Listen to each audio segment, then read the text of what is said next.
situation where we're seeing the heightened protests and strikes and so on with our nurses. Ms. Avian will be here today to shed some light on it. But if we can maybe hand it over to Alicia. Alicia, take us into it. Well, we're happy to have you here today so you can give us a little bit of insight on exactly what's going on with the nurses and why you guys decided to strike. But I think you wanted to tell us a little bit about the union before we jumped into that. Sure, so thank you for having me. The Trinidad and Tobago National Nursing Association, we are 96 years old. So we would have started in 1930 as a professional association, but in 2014 we became a trade union. And when 2014 came, we started for the process to get a recognized majority union status. And that's with the Registration and Recognition and Certification Board of Trinidad and Tobago.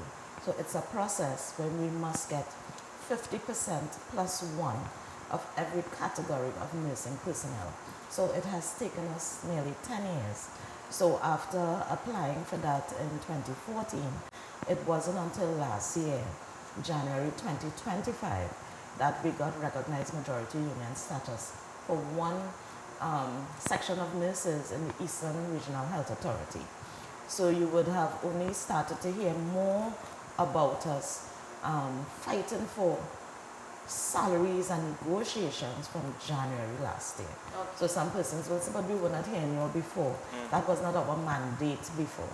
Yeah? So we would have only gotten recognized majority union status last year, January.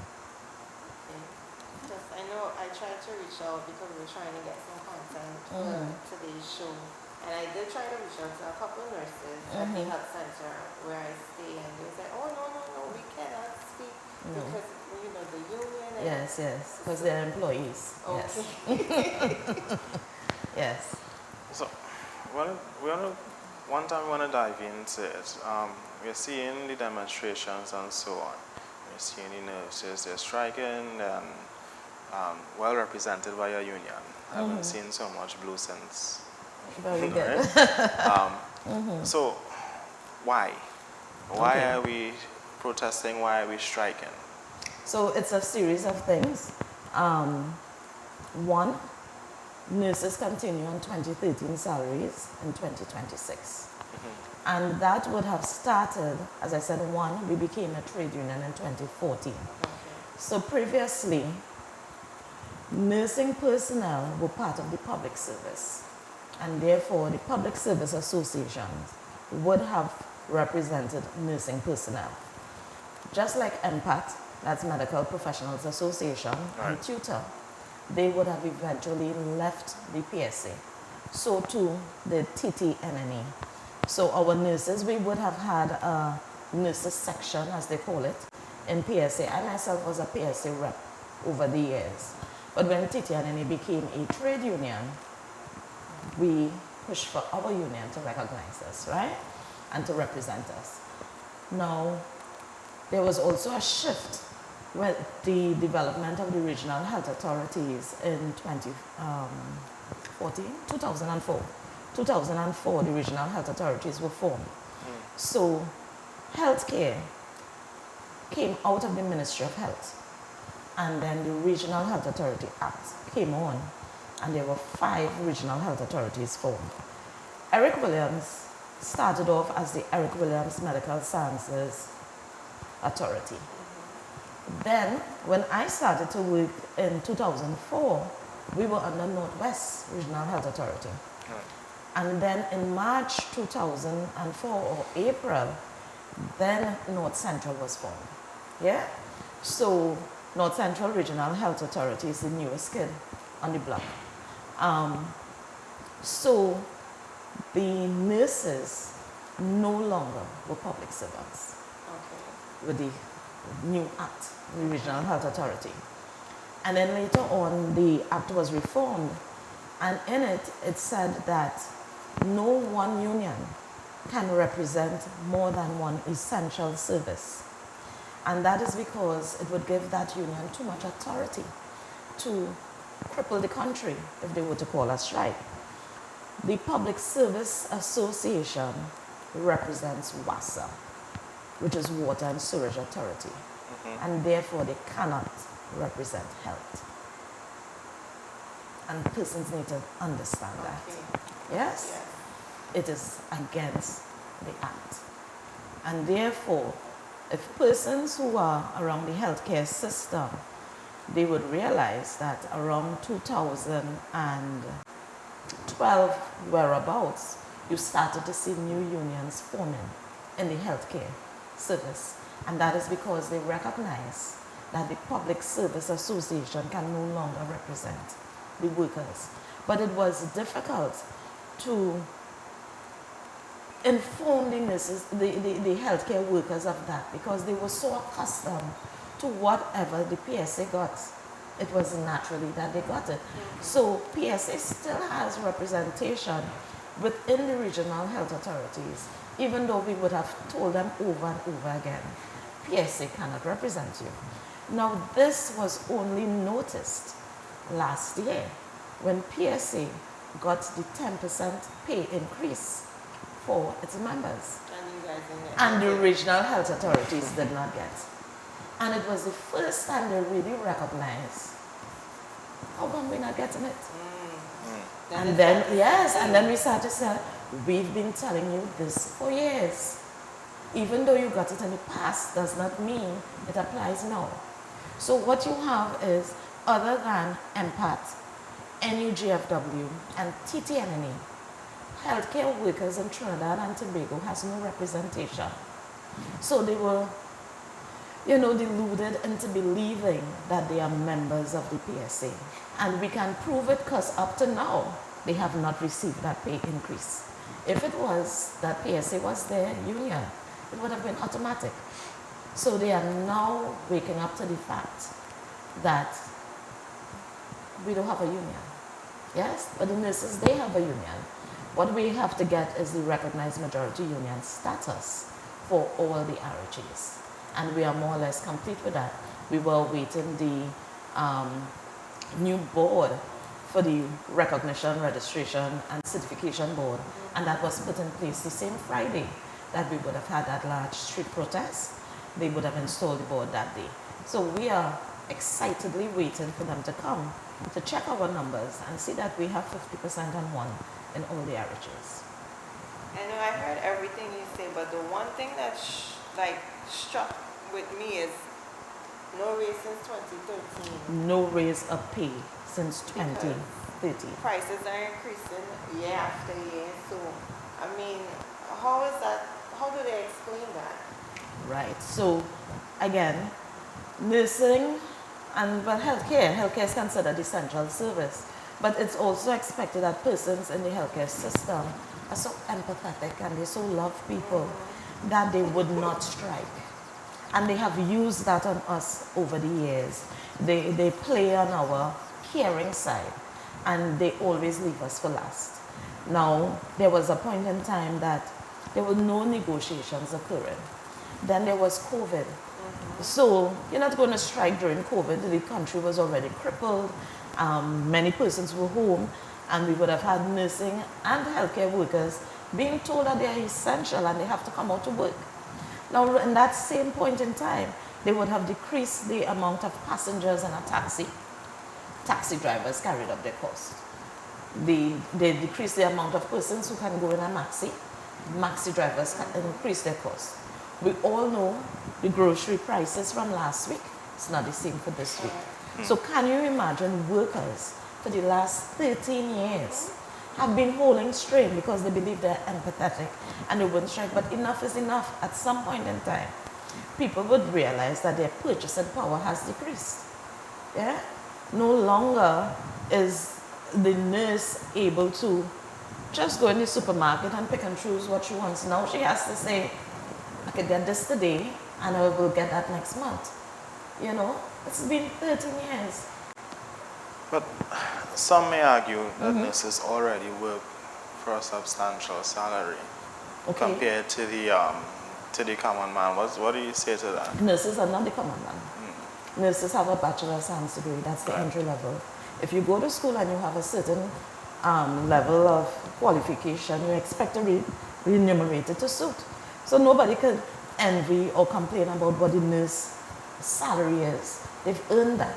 It's a 4-year degree. They are not the same person who's selling in the supermarket.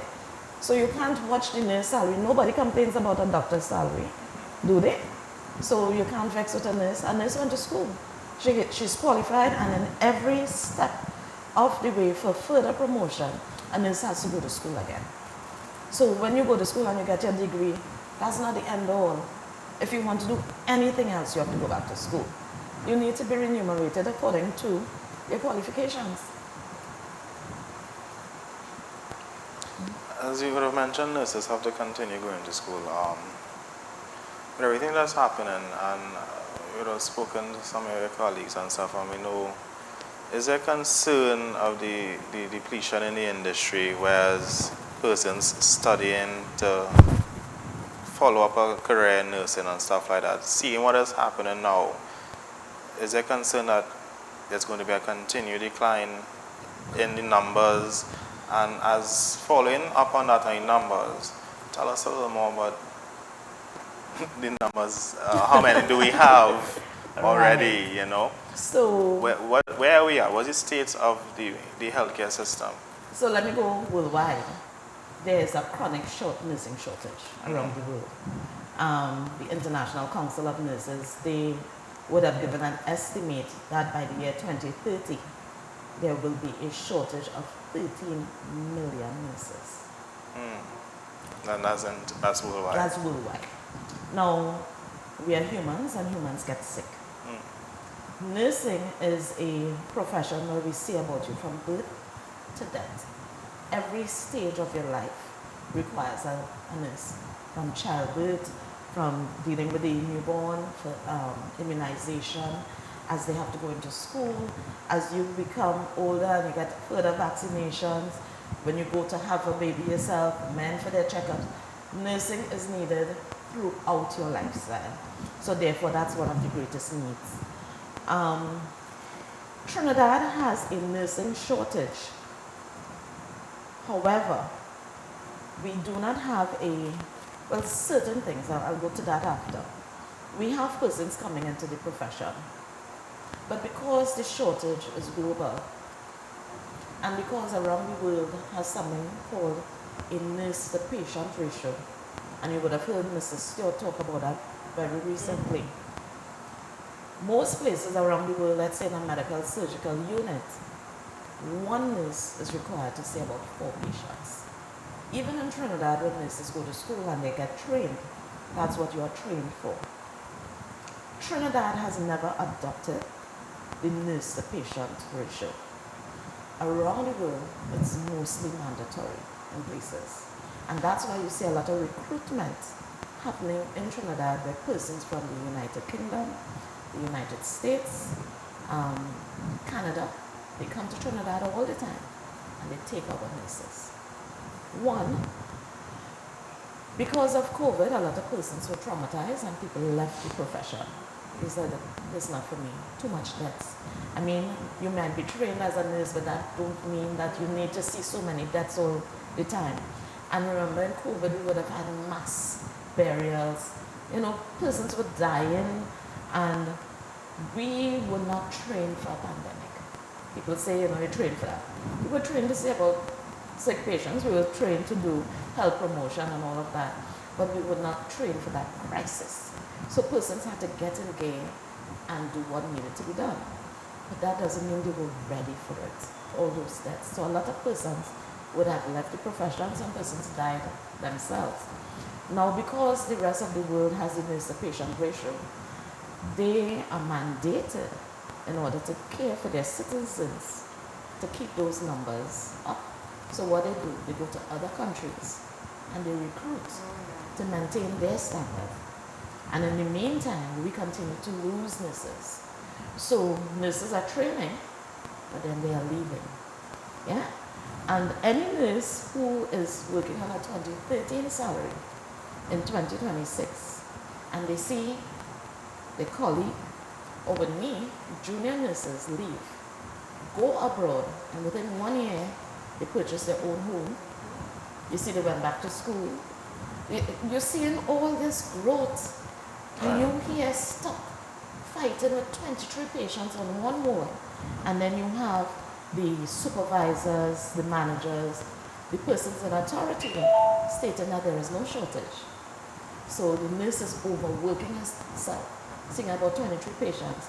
Her best friend in Canada is seeing about 4. That's really unfortunate. So on that note, we will go to these messages. This is Voices of the People. When we come back, we will continue our conversation with Nurse Avian Drayton, first Vice President of the National Trinidad and Tobago National Nursing Association. National Nurses Association. I stand corrected. We'll be right back after this.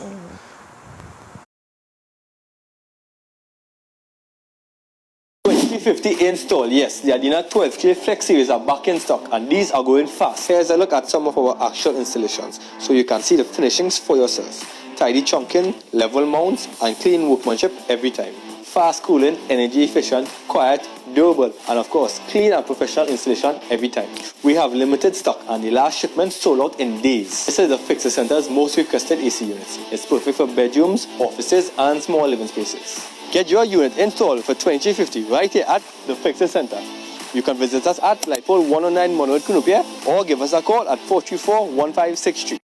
$599.95 for this circular saw. This is the total 1400 watts, 7¼ inch circular saw. Proper power, 1400 watts pushing 4800 RPM. So when you're cutting, it's actually cutting. Clean cuts through board, framing and ply, no struggle. Adjustable cutting depth and bevel cuts up to 45 degrees for angle work. It comes with a 24 teeth circular saw blade and an extra pair of carbon brushes, so you are ready to go. And once again, it's only $599.95. So stop fighting with your tools. Upgrade to the 1400 watts now. Available now at the Fixer Center. You can visit us at Lightpole 109 Monroe Cunupia or give us a call at 434-1563. Hi, I'm Zalisa Budu Singh Rupani, and I'm inviting you to join me for Conversations with Zalisa right here on Real TV.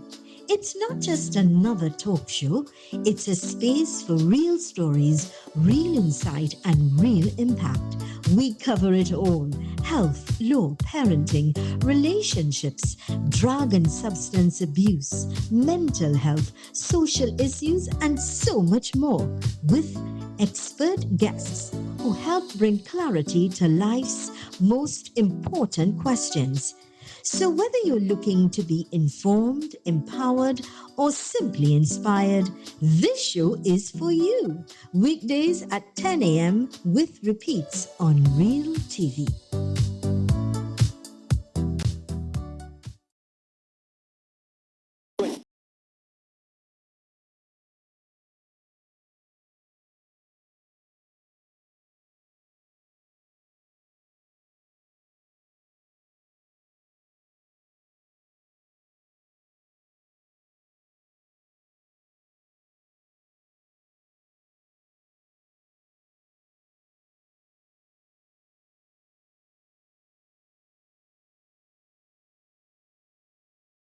Ms. Avian Drayton, first Vice President of the Trinidad and Tobago National Nurses Association. And we'll continue our conversation. State of affairs of healthcare in Trinidad and Tobago. The state of affairs. So, healthcare in Trinidad and Tobago, we are in a crisis. The Trinidad and Tobago National Nursing Association has been advocating for years for a nurse-to-patient ratio to ensure that the public gets the care that they deserve. What would have happened over the years is that it fell on deaf ears. Person said we didn't protest before. Under Terence the Yalsing, we would have protested for that in nurse-to-patient ratio. Because at first, the first thing we say about is our patients. All the salary and everything comes after. So we are saying, okay, it is really impossible for a nurse who was trained to manage 4 patients, who would have done exams on 4 patients. And the first day you go out on the ward, you're there with 23 patients. Yeah, it's crazy. And what you find is that the nursing care is diluted, right? When you go to school, you learn something called the nursing process. So a lot of persons think that nurses just follow the instructions of the doctor. They don't. nursing and medicine are two different professions. Yeah? The doctor comes in for a few minutes, reviews his patient, and he would give certain measures of care. He may request certain tests or so forth. But the nurse has something called a nursing diagnosis. All right? So there's a nursing process that starts off with the assessment of your patient, diagnosing the patient. You make a plan of care, so you hear about the nursing care plan. You implement that care, and then you evaluate to see if your implementation would have reached your desired outcome. Yeah. It's impossible to do that with one nurse at 23 patients. Yes? So you talk about the nursing ratio, you talk about what is being taught at the university Universities, yes. and so on. Isn't it that the administrations wouldn't have an input? Because, I mean, if you are you're training persons to come and work in a sector that you're responsible for, you'd want them properly trained. But then now, so you're training them to deal with 4 patients at a time, but you're training them into a working environment, and it's to the Six times what they were taught. 6 times more than they were taught. So from day one, the nurse is already drowning. Yeah. Yeah? She's unable to implement all what she would have learned in the last 4 years. All she's doing is trying to reach the end of her shift. Right. Yeah? So we were taught that the nurse stays in her cubicle. She has her 4 patients. She would have taken them over in the morning. She would have found out whatever plan of care that the doctor would have wanted. And then she has her own plan of care that she would want. Sometimes we have patients who have decreased mobility because, you know, they fell, they came in the hospital, and they are on that bed. And we have patients, Trinidadians, who like to stay in bed when they reach in hospital because they think that the nurse is paid to stay about them. Yeah? So not because you are in hospital mean that you are entitled to a bed bath. Because normally when you're at home, you're walking. Yeah. Nurses try to ensure that patients go back, return to that level of care, that independence that they would have had before coming into hospital. Right. It is not our role to make persons worse. So from the time you come in, if it means that you can sit up for yourself and tidy yourself from the top, then the nurse will come in and just assist you with the bottom. Then maybe the nurse can hold your hand to walk to the bathroom, rest a chair in the bathroom so that you can sit down, have a shower, and so forth.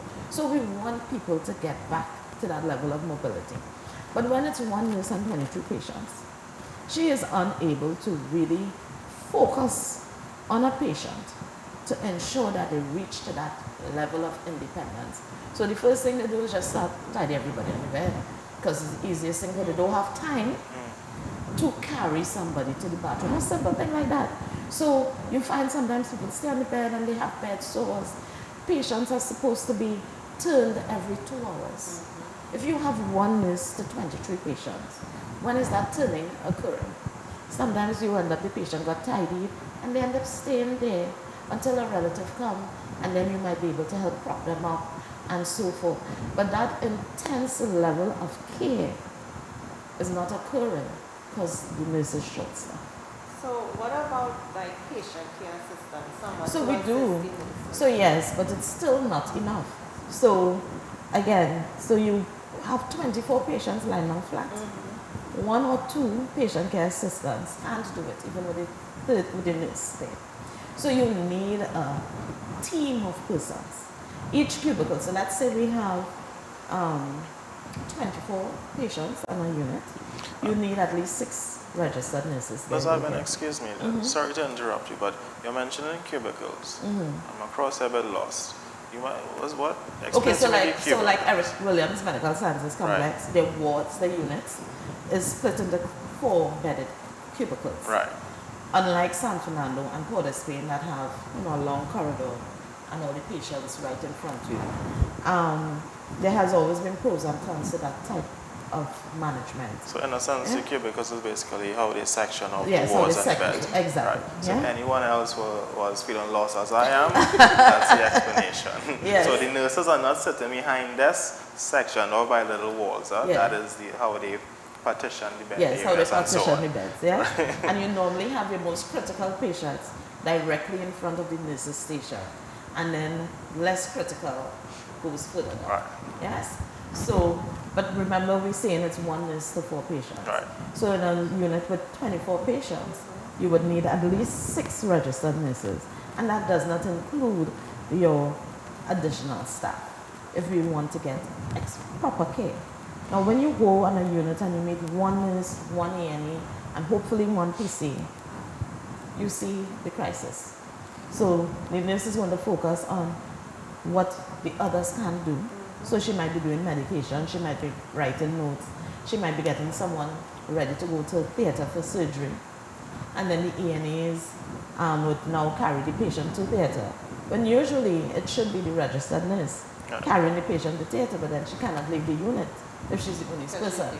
So now you end up having the enrolled nursing assistant will carry the patients to theatre. And they were trained for that, yes, but it's supposed to be the nurse, because if something happens to the patient on the way, the nurse is supposed to be able to react.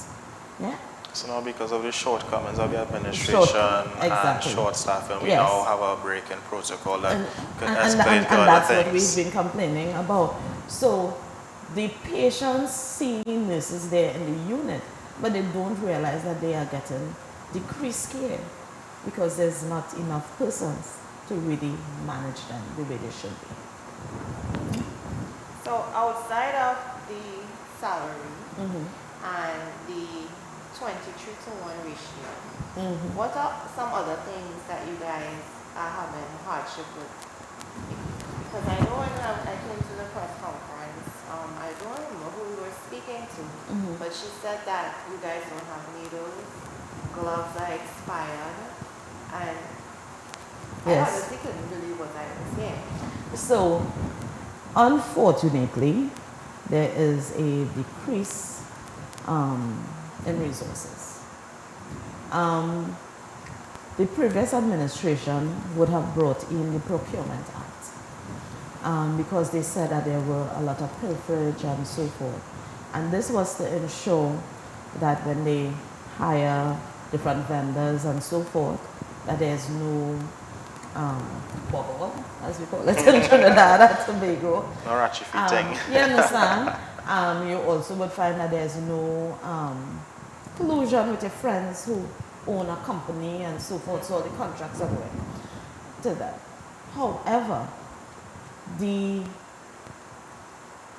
enactment of that bill has caused a real hardship on the end users, which are the healthcare professionals. The process is so long and it's so tedious that what you have in stock may run out before they are able to get a new set of stuff. Then they had this ability where they would have petty cash. And so like Eric Williams have business managers and so forth who would have been able to go and purchase things. They stopped that. So, you know, you probably go to one of those large suppliers whilst you await the full stock from coming in. Now they're unable to do that. The process is so tedious. So the nursing personnel, especially North Central, have been suffering with a lack of resources. Nurses would have called me and told me that they check their friends in Northwest. They meet them by the terminus and get a little bag with some syringe and needles and so forth, because they have to go to work. And at the end of the day, a nurse is not going to come to work and unable to give their patient their medication. You may have the tablet, but you may not have injections and needles and so forth. And it's a real crisis. Sometimes you have syringe, but you don't have the correct size. So, IM medication, which is intramuscular, the normal injections that we're accustomed, normally would be between 1 mil to 3 mils. Sometimes you have a 10 mil syringe. So you're using the wrong set of resources to give, to do the job.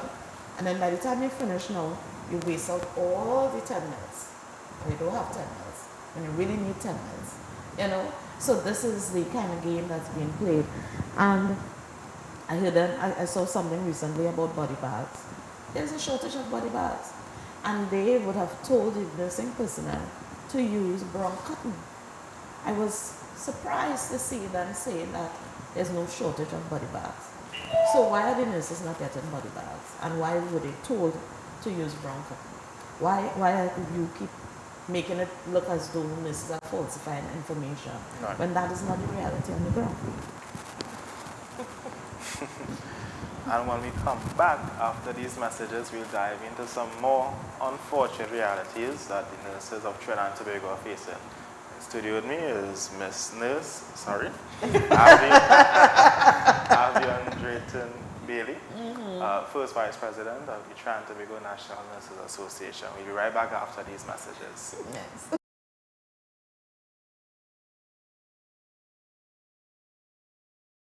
2050 install, yes, the Adina 12K Flex series are back in stock and these are going fast. Here's a look at some of our actual installations so you can see the finishings for yourself. Tidy chunking, level mounts and clean workmanship every time. Fast cooling, energy efficient, quiet, durable and of course clean and professional installation every time. We have limited stock and the last shipment sold out in days. This is the Fixer Center's most requested AC units. It's perfect for bedrooms, offices and small living spaces. Get your unit installed for 2350 right here at the Fixer Center. You can visit us at Lightpole 109 Monroe Cunupia or give us a call at 424-1563. For dry goods, bar supplies, and all your favorite beverages, visit Suku's Limited, located at number 70 Queen Street, Marabella. We supply local groceries, mini-marts, bars, lounges, caterers, home entertainers, and everyone in between. Your trusted importer, distributor, and retailer. Call us today at 298-9989 or email sales@sukhus.com. $599.95 for this circular saw. This is the total 1400 watts, 7¼ inch circular saw. Proper power, 1400 watts pushing 4800 RPM. So when you're cutting, it's actually cutting. Clean cuts through board, framing and ply, no struggle. Adjustable cutting depth and bevel cuts up to 45 degrees for angle work. It comes with a 24 teeth circular saw blade and an extra pair of carbon brushes, so you are ready to go. And once again, it's only $599.95. So stop fighting with your tools. Upgrade to the 1400 watts now. Available now at the Fixer Center. You can visit us at Lightpole 109 Monroe Cunupia or give us a call at 424-1563. Hi, I'm Zalisa Budusing Rupani, and I'm inviting you to join me for Conversations with Zalisa right here on Real TV. It's not just another talk show, it's a space for real stories, real insight, and real impact. We cover it all: health, law, parenting, relationships, drug and substance abuse, mental health, social issues, and so much more, with expert guests who help bring clarity to life's most important questions. So whether you're looking to be informed, empowered, or simply inspired, this show is for you. Weekdays at 10 a.m. with repeats on Real TV.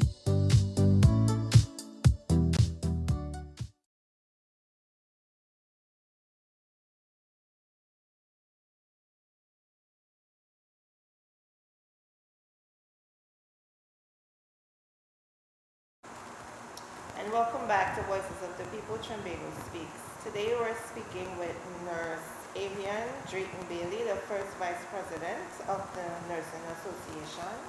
And we're discussing some of the hardships they're experiencing and the reason for strike. I wanted to see if, because you guys have been protesting and doing these things that you think you should do in order to get the changes that you guys want.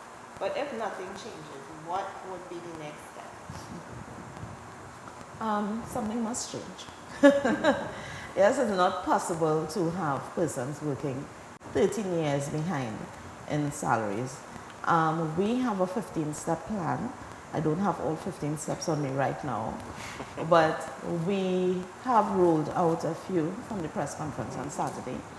And one, we will be implementing our nurse-to-patient ratio. That's one of the first things that we can do for our membership, is to ensure that the nurses are not constantly overworked that they are able to do what they were taught to do, and that the patients get the best care possible. It's now up to management to find additional staff to ensure that the rest of patients get their treatment. So nurses will be going out starting from the 28th of April, doing what they were taught. And because we love our citizens, we'll be doing a little extra. So instead of 1 to 4, we'll be doing 1 to 6. Yeah? So which means that there should be nothing less than 4 nurses on, during a shift period to ensure that everyone gets the care that they deserve. So that's one of the first steps. I do know that we plan to reflect on our salaries on the 28th of April. We need to look at it and see if it really does what it's supposed to do. Persons are asked to reflect on their salaries on the 28th of April. And that's first 2 of the steps. Yes? We, as an association, we would organize other things to help motivate our nursing personnel. I know that Mr. Stewart would have also suggested that we will wait 2 months before we do another street protest. And that is, to give the government an opportunity to put things in place. I don't think that we are unreasonable persons. We don't expect things immediately. So we'll wait 2 months before we have more industrial action. So we'll see how that goes. You mentioned that the association is going to put the ratio in place, right? That you said that this is what you can do to help your members. Is it that nurses that are employed in the RHAs and stuff that are not members, how will this affect them? Is it that they too would also be protected? Nurses are nurses, whether they are members or not. The fact is they are all overworked. So you're and championing. they will ensure everybody has the best environment to work. Right. But in terms of, because it's safe to say that your members are protected by the association, but the non-members, what sort of protection they have if they don't follow the administrative? So the non-members will be doing nursing, what they were taught in school. Right. Okay. Yeah? So it's not industrial action. Nurses are doing what they were taught. What they have been doing over the years is allowing the organizations to manipulate and overwork them. Now they are simply just going to do what they were taught. And should we end up in a scenario that the administration decides we're just going to wait them out, give them the 2 months, and let them continue with the ratio, see how long that's going to work for. But they don't come with anything better to the table. They must come with something. In the Change must come. But And in as the I said, unlikely event. It's 30 years now. It's not possible to continue because that's against the law. Yeah, it's against the Industrial Labor Organization, their act, where persons must work for honestly pay for their work. Nurses' work can be valued by their qualifications. And when you check their peers around the world, you would see the disparities in the salaries. When Tutor came on, Tutor ensured that their teachers got international rates because there was a time when teachers were leaving Trinidad in droves.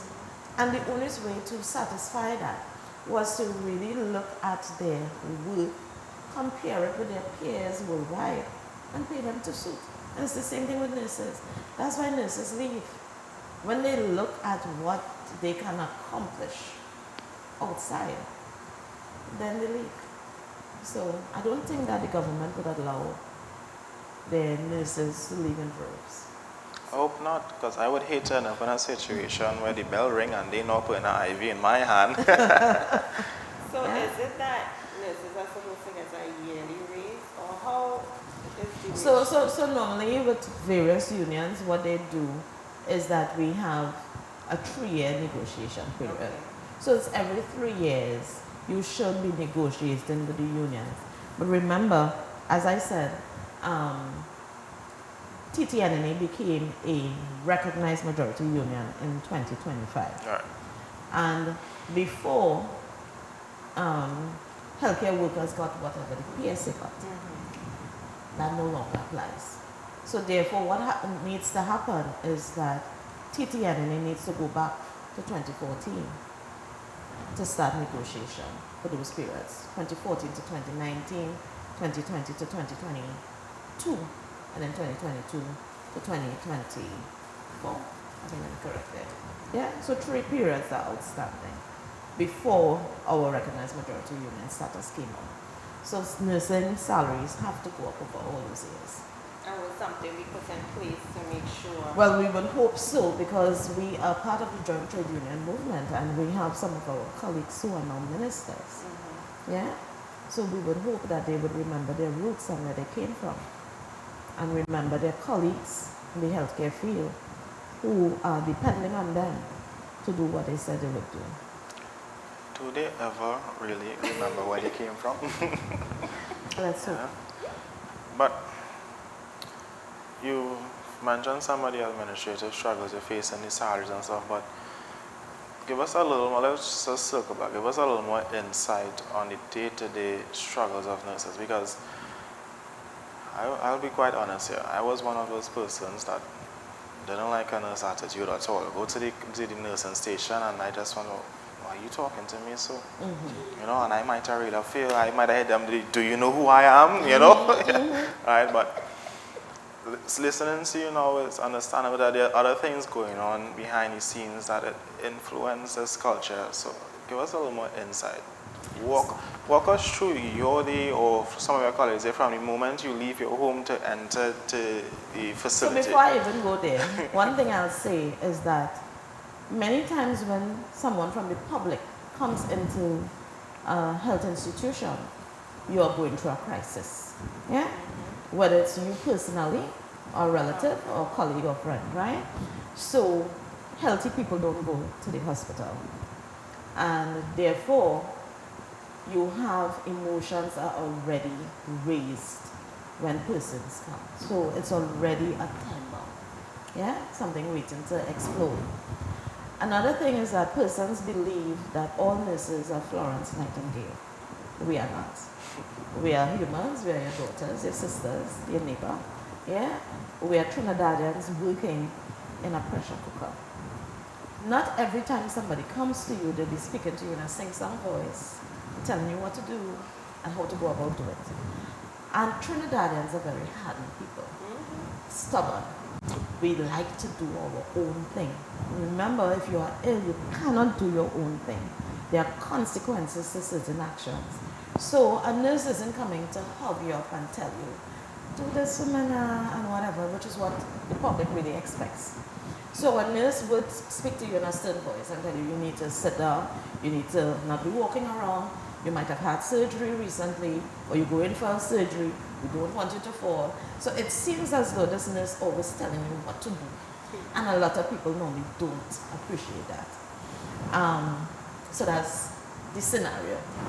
So a nurse, when they get up and come to work in the morning, let's say a nurse in a ward, she has to come and take over from her colleague who would have worked the night shift. We don't know what occurred in that night shift. There might have been crises, someone might have died, the body might still be waiting to go downstairs, the attendants who normally has the key to the morgue, they lost it, they can't find it. I've had that. I've had a body stay on the ward till 2 in the afternoon, and I met that person when I came to work for 7. Okay? So there's a lot of things occurring in the background. You come, you take over, you get up to scratch as to what's going on, and then you start to split your duties among each other. Okay? We prioritizing. This person is for surgery. This person has this person has to get his medication.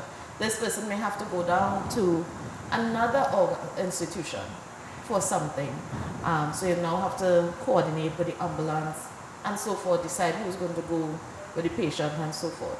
Sometimes you're already short-staffed. So you can't go, none of your colleagues can go. You have to call the supervisor to let them know this person has to go for 10 o'clock. There's nobody here who will be able to go. They now have to find somebody from another unit to come, find out about the patient, and then carry them wherever. You have meals. Nurses do not deal with meals, especially in Eric Williams. We have our kitchen unit that does that. So when the meal comes late, it's not the nurse's fault. the meals is cooked downstairs, it comes upstairs, the dietary technician now have to serve the meals. We have to make sure that the patient get the correct meal for what the condition is. Exactly, so it's not the same thing. Then you have around 10 o'clock, you would have served meds around 8. Then you sat to write all your notes on all 23 patients. Because you need to let people know, what you did for them during the course of the day. Right. Right? If we have students really help us out.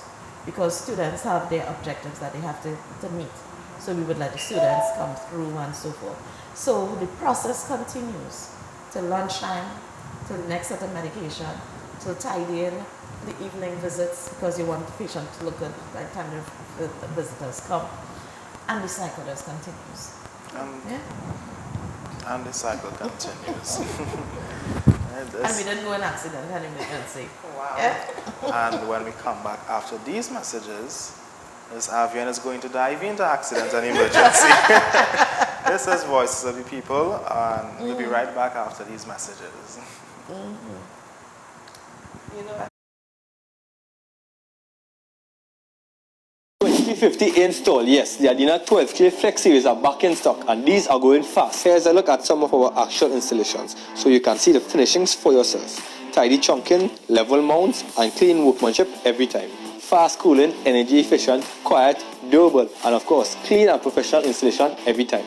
We have limited stock and the last shipment sold out in days. This is the Fixer Center's most requested AC units. It's perfect for bedrooms, offices and small living spaces. Get your unit installed for 2050 right here at the Fixer Center.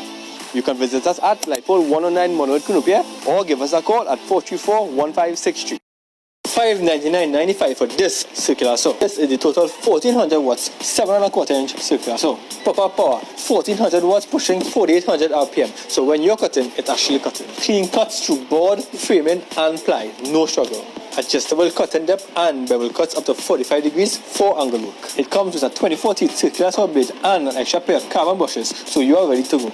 And once again, it's only $599.95. So stop fighting with your tools. Upgrade to the 1400 watts now. Available now at the Fixer Center. You can visit us at Lightpole 109 Monroe Cunupia or give us a call at 434-1563.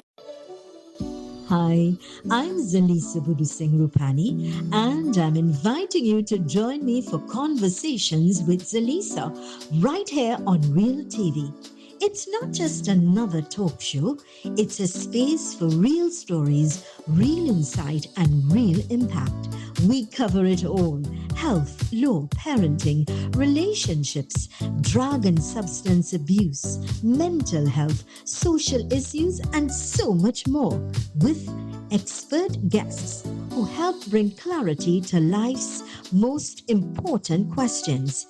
So whether you're looking to be informed, empowered, or simply inspired, this show is for you. Weekdays at 10 a.m. with repeats on Real TV.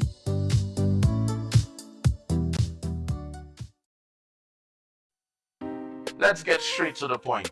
I am Dale Edwards, Dale the Voice, and we're going to get straight to the point right here on Real TV. Join me Monday to Friday, 4 to 6 p.m. when we talk the hard truth. We're not beating around the bush. We're getting straight to the point, dealing with real issues, social, politics, and much more. Monday to Friday, the only place to be is right here on Real TV.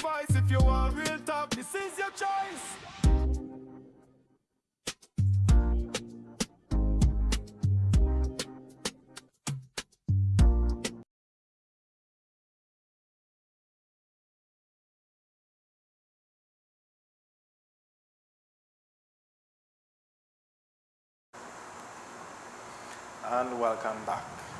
We will be continuing our conversation with Ms. Avian, and before we left, she was just about to dive into A&E. But before we get there, right, Alicia? I was just thinking, for students that's currently in university for nursing, what advice could you give them, just based on what they're seeing now? What would you say to them? Before we frighten them with A&E. So the thing is, as people said in the past, nursing is a calling. Even though We also know it's one of the few permanent jobs. It used to be one of the few permanent jobs that it had in the country. It's a very stable industry. It's something that you know, and once you are qualified for, you have a passport to the world. Trinidad nursing is also considered to be one of the better training packages. Our nurses are valued, and that's why people come here. People come for our nurses, and when our nurses go abroad, they hardly stay on the floor, meaning as a clinical nurse. They very quickly move up the ranks because our nurses, I guess it's the industry and organization where they so accustomed working under pressure that when they go to somewhere else and you have less patients, a more relaxed space, you can actually see the quality of the nurse in the foreign countries. So our nurses don't really remain as clinical nurses when they go abroad. Few. They end up in management very quickly, administration. They continue to go to school because there's more training outside, and they can branch off. Because nursing, what we see here in Trinidad is just one aspect, that's the clinical part. We also have nursing educators and nursing administrators. We have our specialist nursing. You have to go back to school to work accident and emergency, which is trauma nursing. You have to go back to school to do theater nursing, which is, surgical procedures. We have our dialysis nurses. We have midwives, mental health nurses, mental health officers, and the list goes on and on. When you go abroad now, you also have nurse practitioners. When nurses can open their own private practice, just like a GP, a doctor who's a GP. Nurses are trained to manage care of patients. So our nurses tend to actually like to branch off to that. Many of our nurses have become nurse practitioners because we have excellent nurses in Trinidad and Tobago. They're just not given the opportunity to maximize that skill and talent. Yeah, so any young person coming in, you're going to get an excellent foundation here in Trinidad. They throw you into the fire, but you know what? Fire tends to make you stronger sometimes. So you can go abroad and exceed. I'm not saying for everyone to go abroad. We want our persons to remain here. So very soon we will see the increase in salaries so that you would feel that it was worth it going to school for 4 years, getting a degree, and coming out to get a salary that really matches your qualifications. I'm worried about all of the abroad talk, like, hey, we want to stay here, we want the quality stay here. We want our government to understand that as well. And I want you to understand that too. I do not want these people put an IV in my hand and decide to walk out while the IV going in. Pay them the money. Yes. But, so... Accident and emergency? Accident and emergency. Accident and emergency. I was head nurse of accident and emergency at Eric Williams, and then later their manager. And I can tell you, I like trauma nursing. That excitement. I don't like the normal routine of the ward every day. And there's no routine in accident and emergency. Especially, unfortunately, with our high crime situation, and these days our high vehicular accidents. It keeps the nurses in accident and emergency busy. We have a lot of trauma coming in, so Eric Williams has the largest accident and emergency in the Caribbean. Yeah? So we see nearly everything. Everything passes through, from gunshot to stab wounds to amputations.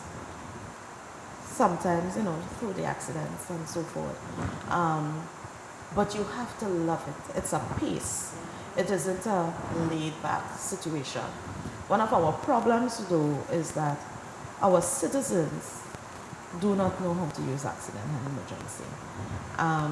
We have something called a triage system, and persons do not understand that accident and emergency is for accidents and emergencies. So people get a cut on the finger, they come. Persons get up not feeling well, they come. You have health centers. It's on my stomach hurting, though. You're not supposed to come. Oh, okay, sorry. There are health centers and district health facilities that are able to see you with doctors and nurses there. What you don't want is to pile up the accident and emergency with so many persons. that you keep getting thrown back. Because as a more severe case comes, you who are less would not be seen one time. So you keep moving back, and that's why persons say they spend 4 hours, 8 hours, 10 hours. It isn't that they are ignoring you, but constantly more serious patients are coming in, and you keep going to the back. Now, if you had gone to the health facility, you might have been seen and gone back home. You know, you might have gotten your IV fluids, you might have gotten your medication, and you could return home. But everyone thinks that it makes sense going there, they'll send me there. They might have only sent you there if it was warranted. But you keep piling up the system and putting in all that heavy workload on the nurses and doctors in accident and emergency.